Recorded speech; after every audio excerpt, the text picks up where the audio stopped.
Hello, welcome back. If you're brand new here, welcome. I'm Shannon Kerr and I am an EFT practitioner. My passion is to help moms tap into their emotional baggage so that they can set that aside and be the moms that they really want to be. Today, I want to talk about transitions. I actually went back to working in the schools yesterday. This was my first time back since 2016 when my daughter was a baby, and working in the schools as an education assistant just brought back a whole lot of memories of why I do this work, because no matter how much we do as educators in the school, if we're sending kids home to moms who cannot emotionally regulate themselves, then all of these anxieties and stresses are going to continue for kids. So, my goal here is to help you learn how to be emotionally literate and, process your shit so that you're not dumping it on your kid when they get home, so that your kid feels safe to unload their feelings with you and it's not going to kind of trigger you into anything else. So, yes, I'm back at school. It's awesome. And one thing that school is full of transitions. These kids are constantly going from like reading time to snack time to recess to math time, all of these different transitions. And for some kids, that's easy. And for other kids, it's a challenge. And, it depends on the day. Sometimes if a child is really engaged in something, or they just want to finish something, or anything like that, transitions can be hard. Or if they're not looking forward to the next thing, then that's also going to build up resistance. So this isn't this isn't an episode on how to do transitions with your child.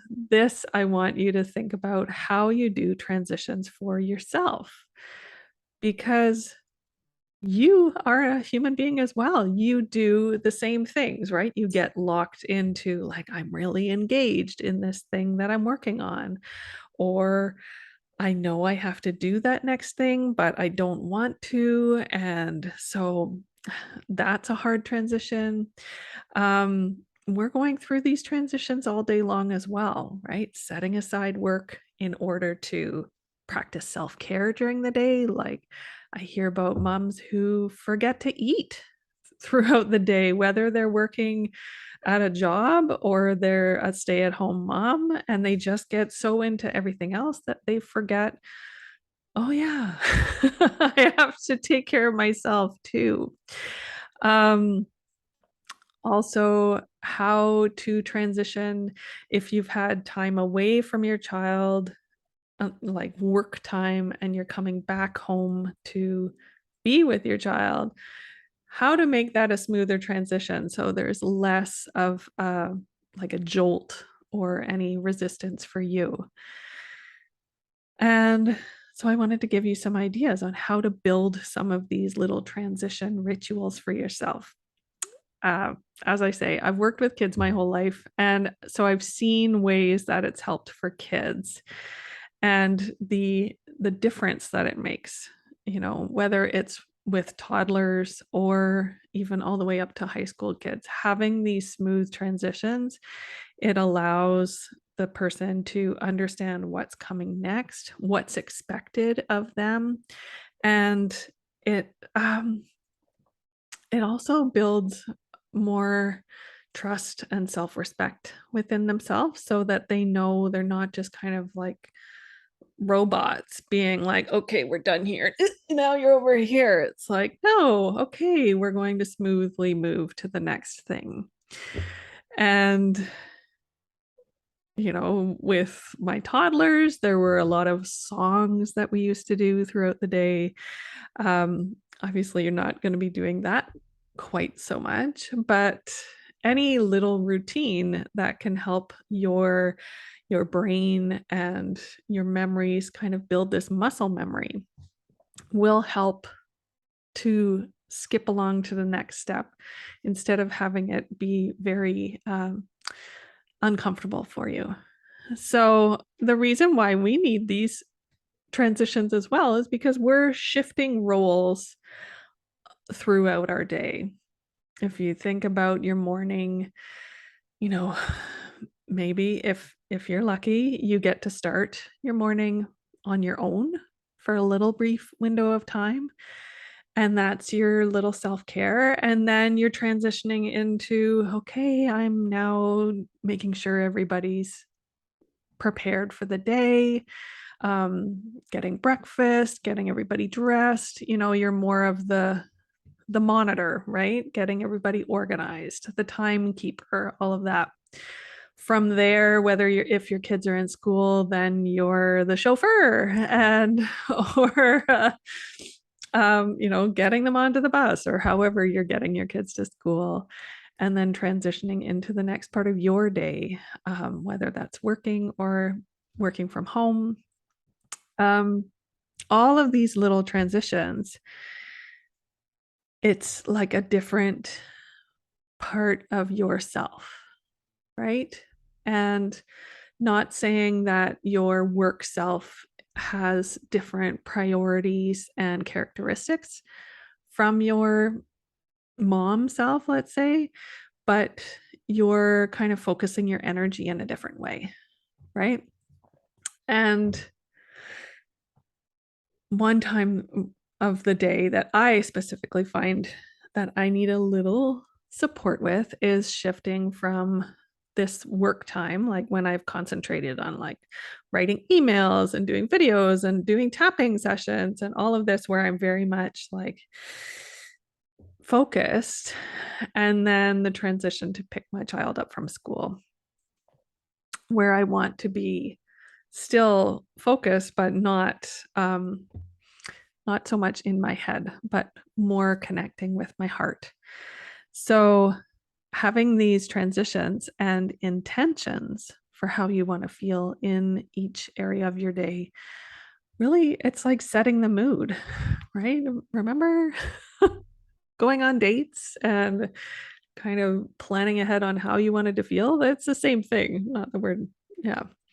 So, I wanted to give you a quick little transition tap, and not so much like we're not going to do a long sequence, because you're not going to be taking like 20 minutes to do this transition. Picture yourself like before you leave your car, or before you leave the house, or before you leave your office, or anywhere that you're leaving before you reconnect with your child, and having that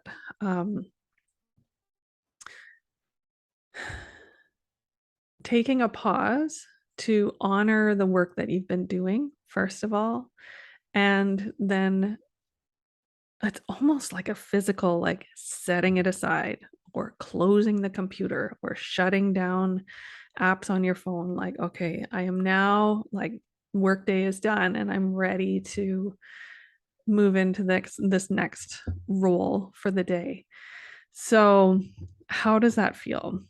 Um, and hopefully it is like calm. And even if you're not like fully finished something, what I want to really promote here is like reducing that idea that multitasking is awesome, because it's not. It's exhausting for your brain, and it really divides your attention between both. We were multitasking was like celebrated for so long, and really it's not doing us any favors because you're not fully engaged in either one. So allow yourself to kind of power down work mode and re-engage with mom mode so that you can be feeling the way that you want to feel in both situations. All right. So let's do a quick tap. Imagine the scenario that you are leaving work and getting ready to re-engage with your child. I was going to film this from the car, but I just didn't want to sit in my car, quite honestly. So here we are. So go ahead and take a few breaths in through the nose and out through the mouth just to get back into your body. Allowing your shoulders to soften. And you can almost imagine all those whirring cogs and machine parts of your brain, like just let them slow down a little bit. They're not stopping, but you're just getting ready to change gears. All right, and starting on the side of the hand. Even though I was wrapped up in this part of my day, I'm ready to let it go and move on to the next. And I love and accept all parts of me.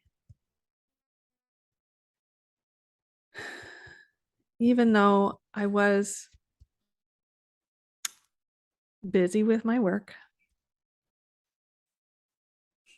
I am ready to let that be done for now. And I love and accept all parts of me. Even though my mind has been busy and it feels a little hard to set this work aside,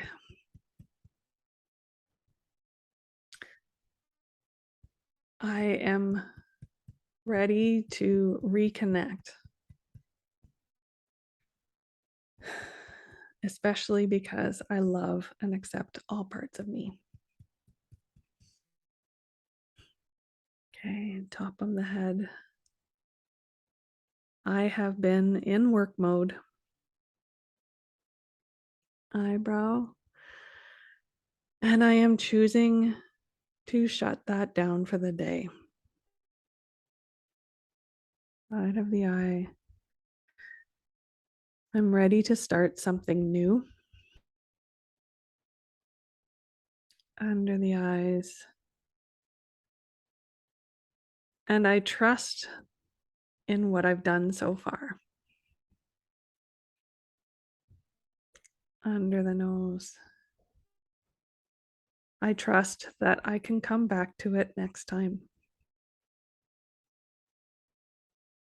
Under the mouth. But now it's time to change gears. Collarbone point. I'm getting ready to open up my heart. Under the arms. I'm ready to listen to my child. Under the chest. I'm ready to be curious and observant. Wrist point.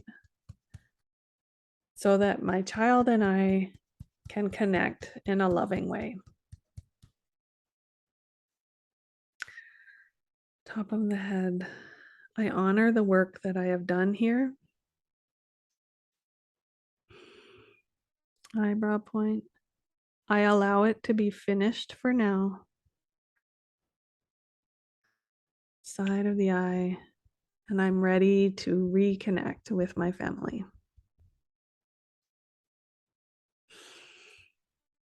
Okay, just breathe that in. And this is a really simple little ritual that you can add to your day. Anything that kind of bookends your day, right? To kind of, okay, boop, moving on. Here's my transition. We're not like flipping the switch right away. We're thinking about what we did and then how we felt about it, acknowledging that, and moving on. You have so many hats that you wear during the day. I could list 20 right now. You don't have to wear them all at the same time. So when you are in work mode, it's okay to be fully focused in work mode and to let your child just do their thing, right? If they're at school, if they're at daycare, if they're wherever, apart from you, it's okay to let them do their thing and to come back and reconnect afterwards. You don't have to hold them in your brain all day long, right? That's going to wear out your brain. So setting aside work time, reconnecting with mom time, and allowing yourself to be in integrity in both situations, in all of these different situations. And that will feel a lot more honest with yourself instead of trying to be the magical multi-tool who's just like ready for all situations. Like, okay, if this is happening, I need to kind of power down this part of my brain and move into this part of my brain, if that makes sense. So my question for you today is what rituals do you have to help you kind of transition? And yeah, just sorry, little brain fart there, but just if you want to comment in the comments or send me an email, let me know. And yeah, let's start building in more rituals and routines because our kids love them, right? The more that we can have these little routines, the more that we know what to expect. Not that we are going to be robots with rituals all the way or routines all the way through our day, but having these little things to reset and recalibrate will be beneficial to everybody. So, my other question is, are you coming to my masterclass? I'm teaching a class, Tapping for Worried Moms, and you can register with the link. I'll put it down in the comments or the wherever they go. And it's a free class teaching more of the basics of tapping, how to use them. And we'll run through an entire sequence of really tapping through some of the big mom worries, like, am I screwing things up kind of worries. So I'd love to see you there. And even if you can't make it for the actual live class, there will still be a recording sent out. So pays to register, but it's free to register. So hope to see you there. Have a great rest of your week, and I will be back again next week.